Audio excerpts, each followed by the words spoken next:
Kerry, welcome to the podcast. Casey, it's an honor to be here. So thank you so much for the invitation.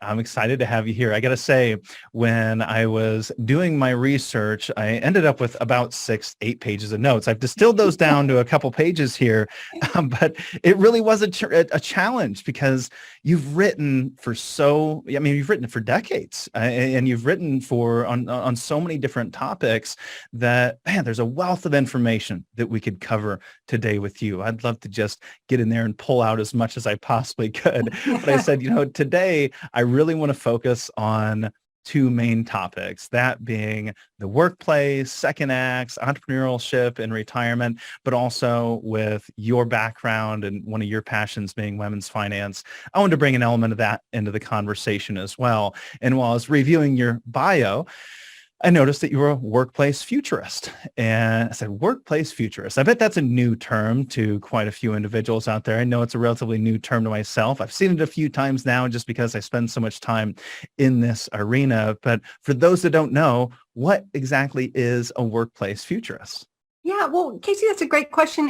It's really taking a look. I've spent so long studying the workplace and how it's shifting and all the things, all the various elements that go into what we consider, our working lives in the workplace. And I've also studied extensively longevity, the aging population globally, and sort of how did this impact what is going on. And then this new book really takes a look at the 5 big trends that are coming out of the pandemic, which have profoundly changed the workplace going forward. So how can we look forward and prepare ourselves? So we're in control of our working lives and really make the most of some of these really important changes that did start pre-pandemic, but have really just lit up after. Of course, we're sort of still in the pandemic, but coming out of the pandemic, let's say, that are going to be with us for decades moving forward. So I think the whole point is, as a workplace futurist, is really having an eye into citing the trends and giving people advice on how do we take control of these today. With so many books and writings that you've done around aging and getting, starting a second act, a new career, entrepreneurship and retirement, do you see that as the biggest, most impactful trend right now and going into the future? Is it going to be demographics that's driving the workforce more than anything else?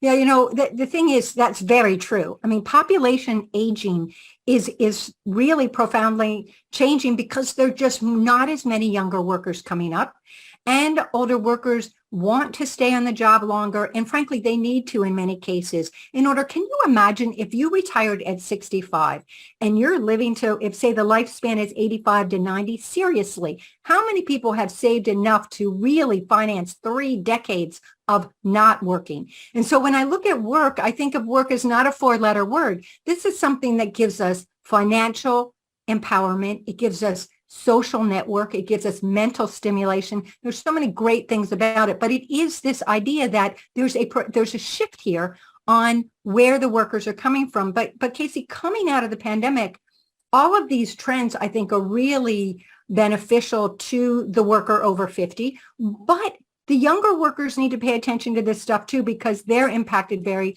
much by these as well. And I'll tick them off quickly. And then as you go forward, if we want to dig into each of them, the 5 big trends I see are remote work is here to stay. The genie's out of the bottle. Yes, it started prior to the pandemic, but it's no longer a perk, a must-have. Number 2, contract work has taken off. So employers understand that, they can, cherry pick people to come in for projects, for assignments. This can be fabulous for workers who want to continue to work in retirement in some fashion. Entrepreneurship has just boomed for people midlife and younger entrepreneurs as well. But it's really coming out of the pandemic. People had this time to do that inner MRI, that soul searching about, hey, what really matters to me? What do I want to do with my life? What are my priorities? How can I take control of that? And entrepreneurship is certainly one way that many people are saying, I've always wanted to do that. Let me give it a shot. And lifetime learning, the ability to learn online, virtual learning opportunities absolutely exploded. So you've got those 4 things. And the 5th one is truly career transition, which you mentioned at the top. Career transition used to be only for the outliers, for, oh my gosh, you're such a risk taker. Do you really, have enough runway ahead of you if you're over 50 to really make a turn? But in fact, people in their 20s, 30s, 40s, 50s, everyone's going, hey, yeah, right. I want to be doing work I love and that's meaningful to me. And I can make this transition. But what I'm doing is I'm not reinventing myself. I'm redeploying the skills I already have, moving in a new direction, and grabbing hold of some of that new learning to add to my skill set. So those 5 things, remote work, contract work, entrepreneurship, lifetime learning, career transition, those things don't sound unique to the 50 plus demographic. These are elements that are going to benefit the whole workforce. And do you see this? Do you see this as maybe one of the number one drivers today to the reason that we have the lowest unemployment rate since World War II? I mean, there really are still, even with the latest job numbers, we've got, almost 2 jobs open for everyone looking for a job. I mean, it's a tight labor market. And employers are looking for people who can do the job right now. They really don't want to spend a lot of time training. So that's why that virtual learning piece is important to remember. But they want someone who can step in and do the job now. And I think this is, there's this real demand for talent. And if you've got it, baby, you've got some opportunities out there. So I think that ability to look for how you want to shift your work life and make it fit into some of these patterns, because employers are seeking out that sort of enthusiasm, that curiosity, someone who's willing to try new ways of doing things. Well, it's good to report on the good news. And I would say that is really good news. This is something, those 5 things could be something that are massive drivers for economic growth over the coming decades. And it seems like everything's so darn negative out there. That seems pretty darn positive. So it's great to hear that from you. Yeah. And when, looking at your book, you said In Control at 50 plus. That was something that hit me with the title, In Control at 50 plus, How to Succeed in a New World of Work. We talked about the new world of work. I just wanted to say In Control at 50 plus, that title, are you implying that those 50 plus usually aren't in control? Is this something that they're struggling with? Trick question. No, I think what happens is that when you reach this certain age, right, you've been in the workplace for 2 decades or more, 3 decades almost, and people get stuck in a rut. They get stuck in a moment, as the U2 song says. They're sort of, they stay in their lane. They're afraid to step out of it. They often feel that they don't want to raise their hand for new assignments, to push the edge a little bit, which is absolutely what they have to do to ramp up their love of their work and their engagement in their work. But what happens is people, they stay in their lane because they're afraid of failure. They don't want to get noticed. They want to just keep doing what they've always been doing. And employers start seeing that as, hey, they've turned the switch a little bit.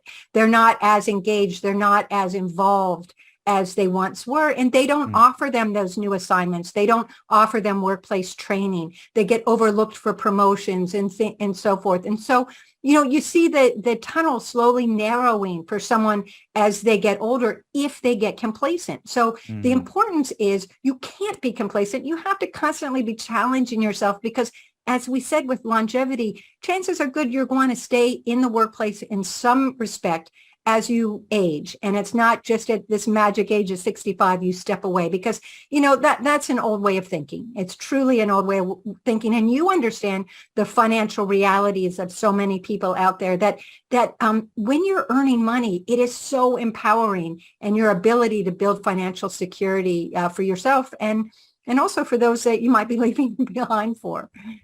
So could we say that there's a lack of confidence in some ways in that 50 plus worker in many aspects of the way that they're working, and that is resulting in a lack of control? And what you're trying to give that 50 plus worker is more confidence, which will result in more control.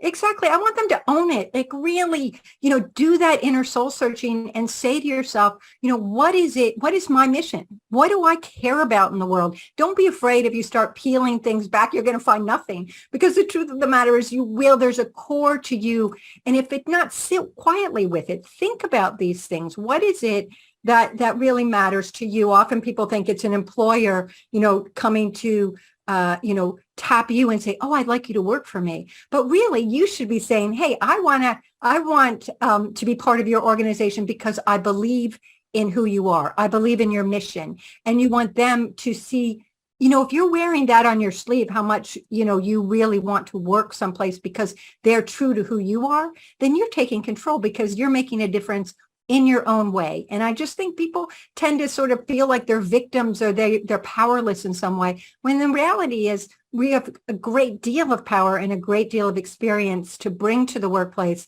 But it's a matter of shifting that mindset. When you look at the Great Resignation that kicked off in 2020, so over the last couple of years, we've had this Great Resignation. Has that shown up in every demographic, or are we seeing that Great Resignation not show up in certain demographics, such as the 50 plus group?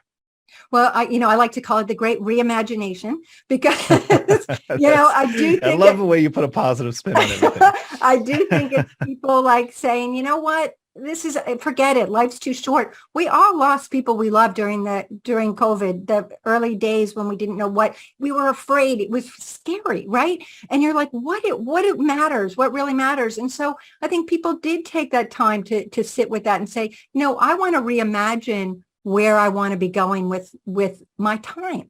And work is a lot of what we do with our time. So that's important. And so, yeah, what demographic?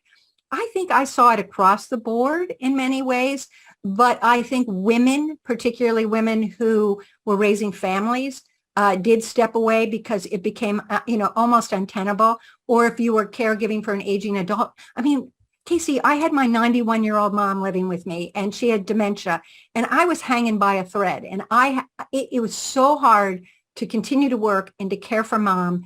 And I had to get up at 4 a.m. and do as much work as I could before she woke up, because once she was up, I was on duty, right? So I can really empathize with the women who said, and it is mostly women, although some men, who did choose to resign rather than try to make it all work. Now, remote work has helped. Contract work has helped, but I think that this is changing.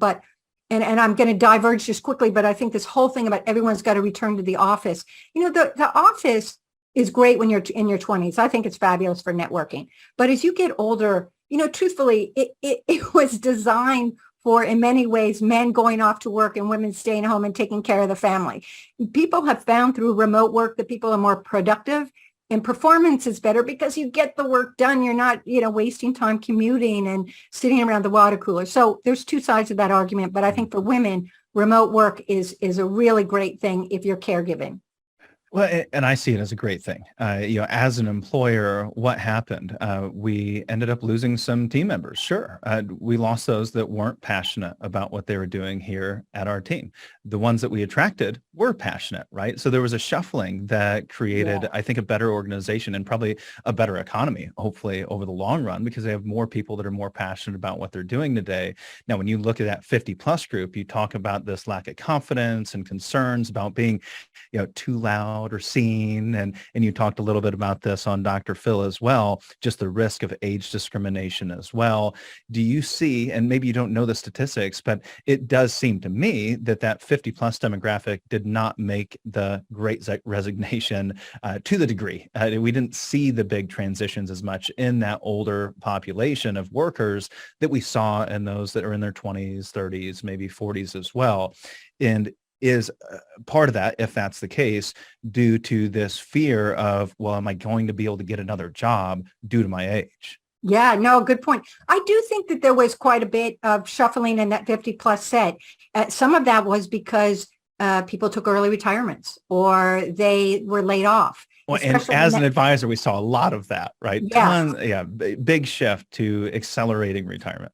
So that was in the early days, particularly that first year was really a time where real shockwaves went through the workplace, and a lot of older workers, for fear of their health as well, did step out. But what we're seeing is people, since January of this year, have come back into the workplace. There are more people who unretired, who are back in, maybe not full steam ahead. They may be doing contract work, part-time, seasonal work, but they're back in the workforce again. And I see that as a super positive thing because, again, like you said, it adds to the economic base. It's really important for our economy, and it's important from a health perspective too, because I think people who are working are generally healthier, right? They're mentally engaged. It's good physically. Their minds stay use it or lose it. So it's important to understand that, yeah, I think the younger workers were more nimble about making these changes, but we're definitely seeing the rolling back into the workplace again of people who stepped out. Well, and you and I both want to deliver confidence to this demographic, these individuals that may not love what they're doing. They want to make a career transition. And instead, many times what we see them doing is they just retire. They say, you know what, I don't want to do it. I'm not going to go look for another job. When they do love working, they just don't like certain elements of their work, but there's this fear, maybe lack of confidence about going out and getting another job at that age. So talk to me a little bit about age discrimination. Do you see that still as a massive issue today? Is that something that is a myth and a fear that maybe this generation of retirees shouldn't be as concerned about? You know, I don't think it's a myth. I think ageism is alive and well in the workplace, without question. It is present, and it's so deep in our culture, Casey, that you don't.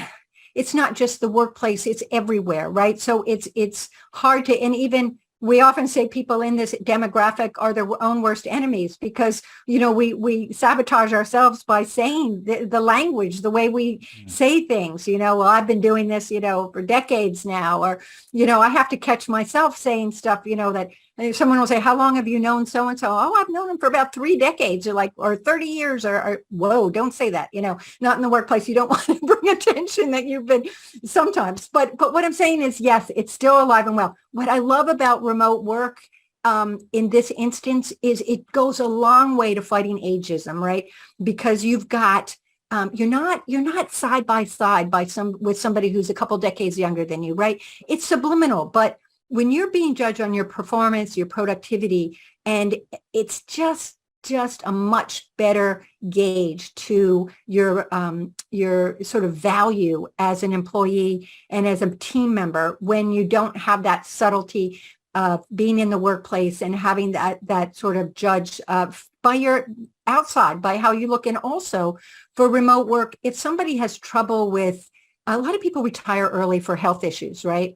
And they say they're going to work longer, but a health thing keeps them from doing that.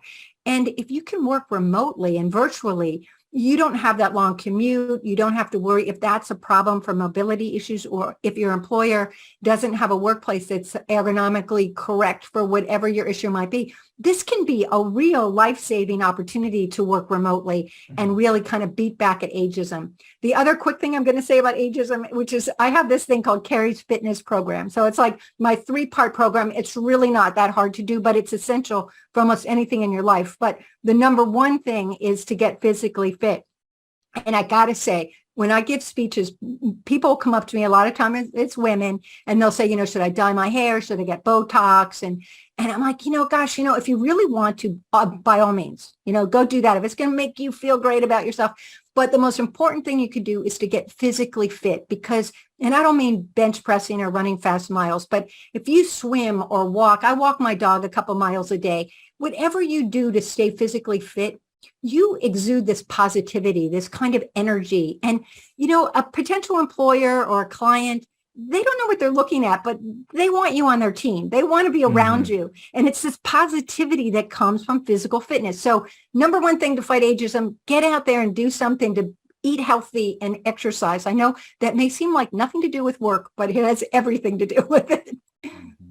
Yeah, well, I listened to one of those speeches, a speech that you delivered to employers, and you were talking about the benefits of having older employees. You shared 5 benefits of employing older job seekers. And as you were saying that, I'm going, you know, wouldn't it be great if someone that was in that demographic looking for a new job could describe those things during a job interview or leverage those 5 benefits in some way. And I think you would want to be very tactful in the way that you did this during a job interview. But in your opinion, I mean, how can someone in this demographic, in an interview situation, or maybe just seeking a job, how can they leverage those benefits to really impart that on the employer? One of my favorite things to tell people to do, Casey, and truthfully, I do this myself too, is, you know, one of the big stumbling blocks if employers think that workers over 50 or quote older workers, which I hate that term, are stuck in their ways, right? They're stuck in a moment. They don't want to try new ways of doing things. They, are sort of not interested in working with someone who's younger than them as much. They're sort of, they're in, as we talked earlier, in their lane. I mean, they just want to keep doing it the way they've always done it. If you can slip in the word curious, I'm curious about how your company does this, or I'm curious about, don't overdo it. But the word curious is very special because if used, with some discretion, it's a word that indicates you want to learn new things, that you're open-minded, that you're engaged in the world, that you've thought a little bit about what this employer does or what their mission is, and you want to know more. So it's an eagerness that the word curious really seems to encapsulate in a fabulous way. Mm-hmm. Oh, I can see that. Yeah, we want to leverage that heavily. Yeah. And, there's other, less sort of subtle things in terms of talking about teams that you've worked on. And when you've paired up with somebody younger and how that partnership was so successful to both of you in achieving results. Because, what an employer is looking for is what I call that car story, right? Your challenge, your action, your result. So you need to give examples about when you had a workplace challenge, what the action you took was, and what the result was. And the result needs to be something qualitative. They like to know, sales were up 15%, or I brought in a job 2 months ahead of time, or whatever it is, but some number that qualifies it. But if you can use an example where it was a team thing, where it wasn't just I, me, but it was what I was working with, John, who was, in his late 30s, and we really put together this great initiative, and this happened, and how, and just show the excitement of working with someone younger. I got to say, I took a full-time position at the beginning of this year in January with Yahoo Finance. I wasn't looking for this position. I have had run my own business for 20 years. But they found me on LinkedIn, and the recruiter called me, and I'm like, I don't know. But what happened is, I work for somebody who is in fact a couple decades younger than me now. And I love it. And you know why I love so much, Casey, is I get so energized by her. She's so smart, and she has great ideas, and she respects me. Oh my gosh, that's the two-way street, right? She comes right back at me and values me in a way that I'm like, yeah, thanks. But I value her just as much. So it's that reciprocity, that respect of each other that I found amazing. And if you can find ways to put those kinds of stories together about what you love about working with somebody from a different generation, employers like that, because it's all about the multi-generational workforce moving forward. Well, and then the question is, what do you want to impart on the employers? And I want to say this from the standpoint of you testified before Congress not long ago about the importance of older workers or 50-plussers. And what did you really hope to impart on Congress? What did you hope to accomplish with that talk, that address that you gave them? Yeah, one of the big stumbling blocks is this education piece, this reskilling, this upskilling. Everything is changing so quickly in the workplace in terms of technology and the way projects are done, the way teams work together, the way the different metrics are very different than they once were. And the speed of change is just faster than we've ever seen before. Employers tend to say, we can't find employees that have the right skill set. Well, let's find out what that skill set is. What are you looking for? When you can identify what it is you want, then where does there needs to be this way of reskilling and upskilling to keep workers on the job as they age. And a lot of this can happen. I was talking a lot because the Department of Labor has these, a jobs site that's really quite good, but it's very aimed at these career centers, these job centers, but it's aimed at younger workers. So people need help redoing their resumes. If they haven't done one in a couple decades, they need to know what skills they need to add. And you can do these online now. You don't have to enroll in a big program. But I do think the community college system in America is so fabulous. If employers can pair up with community colleges and the government can help out a little bit, we can have a way of retraining that is a natural, so you don't just go to college or maybe, going to trade school and you're done. It's you're constantly adding. And just to go quickly further, I wrote a story for the New York Times not that long ago about a wonderful initiative in Ohio that a company had teamed up with a community college.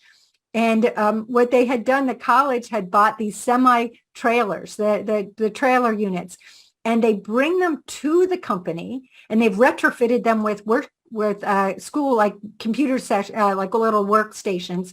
And so instead of a worker having to go reskill and upskill by going after work to a program, they bring the education right to the parking lot. They can come out and they can do it keeps your skill set sharp. And that kind of initiative, I think, could be replicated in lots of different areas. But I think it's really understanding how to really understand what skills are needed and how to train people for them. I guess that was my biggest message, but also to understand the true value of having that experienced worker on the job who has done these things and has that ballast and that maturity. We found during the pandemic that older workers actually were less mentally sort of and emotional challenges faced during this period, because you know what, they were calmer about everything. They've seen things. Yeah, we'd never seen this before, but we've seen big crises in our lifetime and could say, okay, we're going to get through this. Let's take it today and move forward, and not this emotional roller coaster that someone younger, really was pretty frightened in a different way. Well, and that was something I love that you said during that talk that I listened to anyways, was how older workers are an insurance policy against volatile times. And that's exactly what you said. You shared there. And I think that is wholeheartedly true. You share also that the government needs to be more focused on not just younger workers and actually provide resources for older workers. But I see that same thing in colleges and high schools. Most of the career counseling that we see out there today is aimed at 20-something or teenagers for that matter. And with all of the options, let's say, can't find a career counselor and I'm 55 and I really want to make a transition, you share all these great opportunities from remote work, contract work, entrepreneurship, lifetime learning, career transition. But how do I figure out where to start? Because I find most of the individuals that we're meeting with, they want to do something. They just have no idea. And they're coming to us saying, what should I do? What's that next thing for me? What do you think I should do? If someone's in that situation, where do they begin and how do they really narrow it down to what's going to be right for them? Yeah, I love that. And I got to say, Casey, I love that you're doing this work with your clients, because one of the big questions that people need to ask themselves is, how do their finances fit into this? How much, if they're making a transition, how much do they need to earn right now? How much do they want to earn? What is their investment portfolio look like right now in terms of longevity? And we're kind of reeling that out, because when you understand what you need in terms of monetary pay from an employer, that helps you figure out what you're looking for, whether it's a full-time position, a contract position, whether you have the wherewithal to start your own business. I mean, if you're financially fit, and that's my second piece of my fitness program, if you're financially fit, you're nimble. You have the ability to try things out. Maybe see if this is going to work, if this isn't going to work. It gives you the chance to explore a little bit and try some things. You're not stuck in having to earn a certain amount of money in order to pay the mortgage or whatever, pay off credit card debts. So if you can really get lean and mean before you make a transition, whether it's starting your own business or moving to a new field, you're way ahead of the game. And so that means, really looking at that balance sheet, looking at your budget. Where can you cut back? Where can you pay down some debt? Can you relocate to where the cost of living is a little bit less? It depends on your age and your circumstances, but can you pay down some of those big debts? And this takes time. It's a process. Career transition and entrepreneurship are a process. It doesn't happen overnight. It's a period of exploration and really doing your time. But I think having someone like you on their team is important, because people need to know, what am I working with here? I mean, because to start your own business, you may need startup capital. Most of it is self-funded. And you may not be able to pay yourself for about a year or so until the business, because you're reinvesting back in your business. And again, starting a business is A lot easier today because you don't need bricks and mortar. You can do it virtually on your computer. You can hire those contract workers. You can hire, don't need a full-time staff. So the opportunities are tremendous, but really having that financial eyes wide open is critical to go into this. So I do think that's probably one of the most important things that people can do when they're looking at making these career transitions. But it's also, you come in and they say they don't know what they're, okay, you're not a career coach. They need to find a career coach. And I do think career coaching is fabulous, and it doesn't have to cost a lot of money. Again, these job centers that I mentioned the Department of Labor has often offer career coaching. Sometimes employers, if you've been laid off or you took an early retirement package, also link you up with a career coach. But if you can find somebody who's unbiased, who does not know you, who can look at what you've done and kind of talk to you and get to kind of tease out the things that you love and let you explore a little bit, it gives you that chance to kind of go, oh yeah, I forgot that I'm good at that. Or because a lot of these things we take for granted that we do, that we're really exceptional at, but we think, I've always done that. But in fact, you can pull that out and push it in a new direction. But you often need that cheerleader or that person to look at you. Your friends and family aren't going to do this. Trust me. They're going to, maybe they'll help a little bit, but it's good to have somebody who can come at it from a clear-eyed perspective. Well, there's a couple big takeaways there. I mean, the one thing that I love is just try things. I heard you say, just try things, right? And that's the beauty of this stage of your life. If you have the finances, if you have those first two steps that you talked about, your health and your finances nailed down, then that opens up the opportunity for something that one of our past podcast guests, Dean Nawalny from the Halftime Institute, called low-cost probes. You have the opportunity to do some probing. The second thing you said there was, work with somebody on this that doesn't know you. I don't think that would be what most would do, right? Your first stop is usually your friends and loved ones, the ones that know you the most. And even in some of the past guests that we've had, I recently did this with a bunch of my closest friends. I sent an email out and I said, hey, what do you think my calling is, right? And now I hear you say, I probably should have emailed that to a bunch of random people. No, that's okay. I mean, I think it's fine that you did your friends because they will be thoughtful about it and they will recognize things in you that you take for granted without question. But I think when you want somebody to kind of look down at everything, looking at your resume, looking at your past experience, the whole thing, it's good to have somebody who can kind of help you walk through some of that and talk about that financial piece as well with you. How important is that? How much time do you want to devote to what you're going to do next? And really pull it all apart. But I don't think you did the wrong thing there at all. I'm just saying you need the kind of the combo of the two. Another exercise I love to do with people is, this is kind of fun. You get them to talk about what their first job was. Maybe, and inevitably they'll start laughing. Like right now, I'm thinking of my first job, real job, was I sold Avon. Okay, it's hilarious. I was super shy, and here I am going door to door. I mean, people don't do that anymore, but believe me, we did do that, and I was terrified. But whenever I made that human connection with somebody, I was like high off of it. It was fantastic. It wasn't the sale. I didn't care about that. It was the meeting of the person. And so when I tease out, what was it about that first job that really, first of all, it pushed me to get me out of my comfort zone, right? That's something to remember when you're looking for a job. Secondly, I discovered something that really makes me happy. It's a human connection. And throughout my career, that I've held dear to. I mean, I love to interview people. I love sitting here talking to you and being interviewed because it's making a connection. I wish we were in person together because there's something magical that happens when two human beings start engaging together in some sort of intellectual discussion or whatever it might be, or fun. But truthfully, I love telling people stories. I love to hear about what, a guy who, was with the Navy for his whole career. And when he retired, he ran away with the circus. Oh my gosh, can you imagine how much fun is that?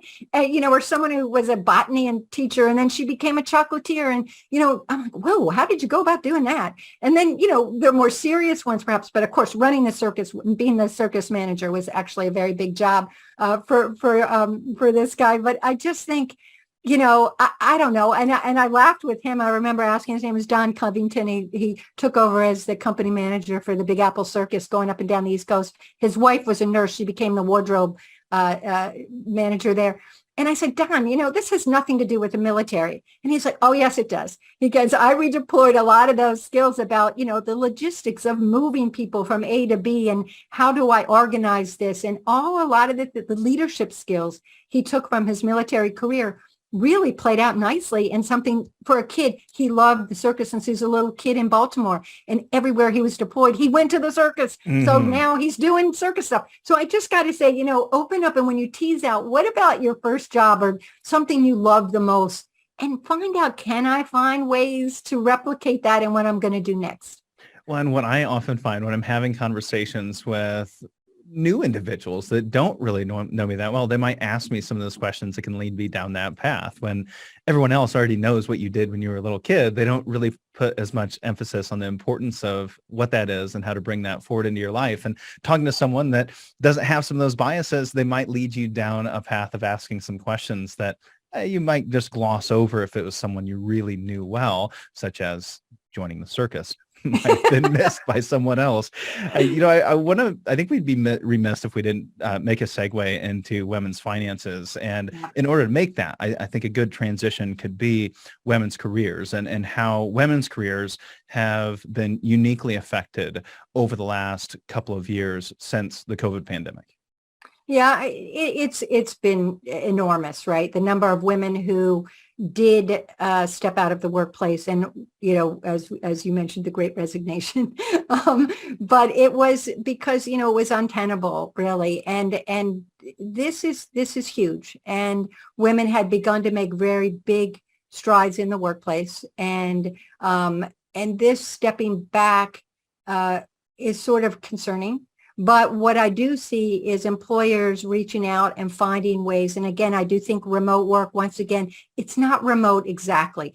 Flexibility is what people want. It's not necessarily that they don't want to go to the office. Going to the office is fine. And there's a lot of great benefits to doing that. But having flexible hours, the ability to, if you're caregiving for somebody, an aging parent or relative or a child, that you can flex your time around to work in hours that really suit being able to do both. And I think employers are really getting much more, I think coming out of the pandemic, they're more empathetic to that, and also the need in order to create those situations for women to be in the workplace. But what has happened is, I'm stating the obvious, but women's pay has really not changed that much, right? In certain levels, certain positions, there's equity. And I think a lot of my nieces and nephews in their 20s and early 30s, they say they think pay equity is just dandy. But I'll wait to see what happens as they move up into the work world.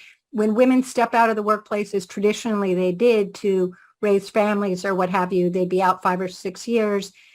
They lost their way in many times, and it was hard to, so this pay gap of, what is it, 80 cents on the dollar, but I think it's much worse for different, ethnicities, what we're seeing there. So that's something you combat, because not only are you making less, but you're setting aside less for retirement because you're making less. And also that women tend to work in small businesses or nonprofits that might not have robust employer-provided retirement plans. And having to save or doing contract work, which again, I'm a big fan of, but it's also not great if you're trying to set aside money for your future. And I often say it's not saving for retirement, it's saving for your life. And the fact is, if you don't have an employer automatically investing you in something, directing your money in someplace, you often don't do it. So I get very concerned that women, are still need to be extra proactive about these things and taking control of that. So I think those are some of the big issues, but also there's still longevity. Women still tend to live longer than men. I do think that is narrowing a bit, but and then there's sort of this other theme that women often will marry somebody older than them, or their partner is older than them, and at the end of life, they may be widowed, or they may be alone in some way. And a lot of the medical expenses taken up by an older partner suck away the financial wherewithal of a family. So women can be left in a bad situation. And I thought you might give us one challenge. Are you going to give us another one here? I'm sorry. No, the other thing I was going to say, and we can talk more about that, is ageism for women. It's ageism and it's lookism, right? So if, it's a lot to do with, when I mentioned that Botox and gray hair in women, yeah, that's a real thing. I just see pay gap, child rearing, type of roles, longevity, older partners, aging, longevity. There's a lot of stuff there, right? There's a lot of things that are big risks for women's finances. Yeah, and women have to be tougher negotiators. We often don't start from the very beginning in a job asking for more money. And that sets you up for the whole time, right? That sets you up for your next raises, for how much you can set aside for retirement. So truthfully, right from the beginning, women have to be fairly hard-nosed. I used to, when I was younger, I would change jobs every 5 years because I knew I was making less than the guys. And I would find a guy at where I was headed and kind of somehow get him to tell me how much he was making. And I would go in and negotiate for that. Now, I don't know how open people are today about talking about salaries, but I do think pay transparency is a big issue. And it can really be fabulous for women as we see more of this rolling out. The states are often taking a look at this in terms of hiring process. So that's important. The other thing I got to say quickly, Casey, is that women tend to take on in the workplace a lot of non-promotable work. And there's a great book out there right now by these Carnegie Mellon professors called The No Club. And it's because, women have to learn to say no, because it's not that their managers are so terrible and asking them to do this work that's non-promotable, like planning the company picnic or something. But the fact is that women tend to end up doing that. It's expected that they'll get it done, or doing the onboarding for a new employee, or or even, I gotta say, being in charge of diversity efforts at a company. It's not if it doesn't apply to the bottom line, it might not be a promotable thing if it's not a metric that can be measured. So what I'm saying is, I love that book, by the way, but I do think that there's something here that women need to really own in a way. And I'm very hopeful that the younger generations are doing this. But in my generation, it wasn't. And so that's why I'm saying women over 50 tend to really be still butting up against some of these things. Well, I think I'm going to get a positive takeaway from you out of this next one here. And that is, when I was looking at your bio, I saw that a key passion for Kerry is helping and advising women on how to take charge of their own financial planning. So what trends are you seeing here? Are women taking more charge of their financial well-being than what we've seen in years past? Absolutely. Absolutely. And I'm not sure what is driving this, but I am seeing this for sure. And a lot of it, and I will just say younger women in particular, seem to be getting a grip on this much sooner. It's not, now I still worry that, younger workers are, that there's still some roadblocks here. But in fact, I think there is a sort of reality that people need to take control of these things, and the message is getting through. I do think it is, and I hope you're seeing this as well. Yeah. And I just think it's imperative that it continues, because it used to be this, and I'll still meet women who do this and go, oh, I'm not good at math, or it just bores me, or oh, stop it. It's not that complicated, and it doesn't bore them. They just don't understand the language. And right now, there's so many great ways to educate yourself online to learn about these things. There's some great websites that it's really opening up the window for women to say, okay, yeah, I know I got to take control of this. And they are, and it's so empowering. I just love seeing this. Well, now we're hearing and seeing more men say those things. That's not my thing. She takes care of that. Yes. Okay. Okay. I'm all right with that. Which I love to see it. I love to see that, especially, more than anything, just taking in the longevity factors, into consideration. We know who we're going to be working with someday. I think it's 85% of women or men will die married. Someday women will be single. Yeah. Someday they'll be taking over those finances. Yeah, no, without question, they need to understand where everything is. And this is not a great example, but, and I'm not being a downer here, but like when my younger brother passed away a couple of years ago, his wife, he was 55. His wife knew nothing about the finances. She didn't even have a bank account. She didn't in her name. She didn't know how to use an ATM card. She didn't know where the bills were. I mean, it was mind boggling. I'm like, in my own family. And so I've done a lot, and my other, in our family circle have really worked to educate her, and she's okay. But I just, oh my gosh. So I do think there are these pockets. But so if in your families, people, like I tell women, put together a little money circle of your friends, just a couple of them, and keep yourself accountable to learning, staying involved. Women love to talk about some kinds of things and that involve money. So why not bring it into investing topics or, insurance, any of those kinds of things that impact our day-to-day lives?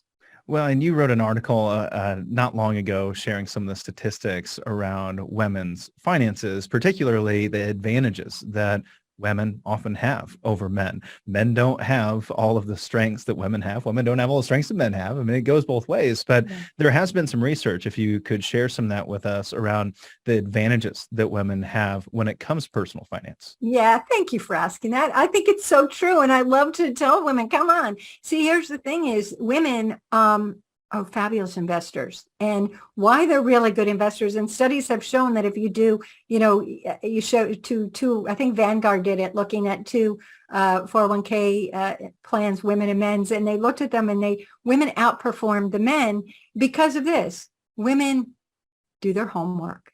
They go slow. They don't make rash decisions. They don't trade in and out of, the latest, greatest, hottest thing that they can invest in. They stay the course. They really have a way of, and they're getting better at this. Women now say, I don't know. And they're not afraid to ask. They used to be afraid to ask maybe their advisor or whatever, because they didn't want to seem stupid or they didn't want to be talked down to. But I think there's been a real movement of advisors, and as maybe more women financial advisors have come in, and people like yourself who are really sensitive to this, that say, they listen. They say, no question is too dumb. Ask me, and so women are getting a lot more, and women like to ask questions because they want to know and they want to do their homework. So these things really help women be very good investors. And they also tend to invest when they think about their finances, for something, like they have something in mind. Whether it's a trip or something in the future, they visualize what they're saving for. There's something beautiful about that, because when you can put an image on, you don't see as many women, if I may, looking at their net worth as a scorecard, right? There's more meaning behind it. You missed the big one. I missed it. That you were so right. Thank you, Casey. Bingo. That's it. Because it's not a game. It's not a game. It's not a competition. It's really an individual pursuit. Yeah, it's a beautiful thing. And I think a lot of the times for these women that want to get involved in the personal finances, most of them are maybe in a situation where they're married and they've had somebody else that's been managing those finances for them. And now they go, all right, well, I listened to Kerry and she said, I need to get involved in this. And I wonder if we could get into this by referencing an article you wrote for MarketWatch last year, where you referenced the marriage as a business relationship. My husband always hates that one, but I think it's true. I don't know how many people are going to enjoy that. But at the very core of it, that's what marriage is. It's a partnership. So it's a business partnership, and you're both accountable, and there's got to be transparency.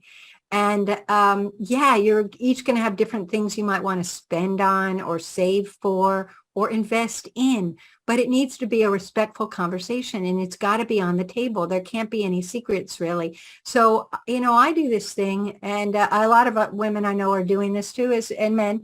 We try to have money dates with our partners, and I tell you, I get a stomachache over the whole thing. But every time I do it, I'm glad we do. I'm surprised. Well, because, I have different hobbies than my husband does, and mine are expensive. And so I sometimes don't need to want to share all of that. But you need to sit down and say, okay, we got these things coming up in the next couple of months. We've got a wedding to go to. We've got to buy presents. We got to travel.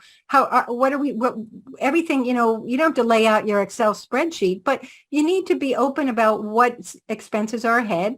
What kinds of, even with investments, the markets have been pretty volatile. Talk about it. You don't have to sit in a vacuum. Just say, what should we be doing anything? How is this impacting us in any way? Mm. You've been focused in on money over the last 3 decades, so you are in a unique position here. And I, I find that all the research I've done, all the articles that I read, all the people that I interview, a lot of times those things are imparted on me, and I end up doing some strange things when it comes to money and finance. And I wonder for yourself, do you have any? I mean, doing a money date with your spouse is pretty unusual, right? Not a lot of folks are doing that. We've incorporated that into our marriage. And I wonder if you've found that you've picked up any other strange money habits over the year, unique money habits for yourself. Well, I do, and I don't know if it's unique, but I encourage women to have, credit in their own names, obviously, your own credit card, your own bank account. I mean, we have joint accounts, but, my retirement money's in my name, and, and I have my own checking and savings accounts. Now, true, I ran my own business for 20 years, so that's important, but you need to have your own resources and have that sense of you're in control of that part of your thing. And it's imperative. So does every dime I spend on, okay, I'll admit my passion is horses. So that's something that my husband doesn't necessarily share in the same way. So, I don't have to approve everything I spend with him. We have sort of this understanding. So again, don't hide things, but also respect each other's. Yeah, I'm earning X. This is what I'm doing with this portion of this. And set some guardrails. Yeah, well, that's great, Kerry. As we bring the conversation to the close, I want to ask you a very philosophical question, and maybe you can integrate this with your own retirement or just your philosophy around retirement. You're on the Retire with Purpose podcast. What does that mean to you? What does retire with purpose mean to Kerry? Well, here's the thing. I'm not crazy about the word retire because I think that seems like you're stepping backwards or you're withdrawing. So I don't know what the proper word is, but I do think this is a period of life if you are stepping away from a primary career in which you stay engaged in the world in some way, whether it's for money or not, although I think earning a little money is always great. But you can't just step back and not be involved in the world. You need to stay engaged and doing something that matters. That's what keeps us, that's our humanity, and that's what makes life special. So, try to be thoughtful about how you're going to use this chapter of your life, whether it's a mix of work and travel and giving back, whatever it is. But instead of retire, and I'm not going to say refire, but think of it as a way of redirecting your energy. Instead of stepping away from the world, step into the world. Retire. One expression I think maybe even Chris has used, as Chris Farrell with you, is retire to something. Don't retire from something. Sure. Well, that's beautiful. And I hope that so many are really listening closely to that. You can check out Kerry at kerryhannon.com, or you can also check out our YouTube channel. You got a new YouTube show, new podcast show out right now, The Second Act Show. Great podcast, great conversations happening over there. So if you want to dive deeper into that particular topic, that's a great resource. Also, we want to give away Kerry's book, In Control at 50 Plus, How to Succeed in the New World at Work. If you're watching on YouTube, you see it right there over Kerry's shoulder. And we're going to be giving that away for those of you that write an honest rating and review the podcast over on iTunes. Just write us an honest rating and review over there, and then shoot us an email at info@howardbailey with your iTunes username, and we'll send the book out to you for free. Kerry, thank you so much for joining us here on the podcast. It's been a true pleasure. Oh, thank you, Casey. Loved it.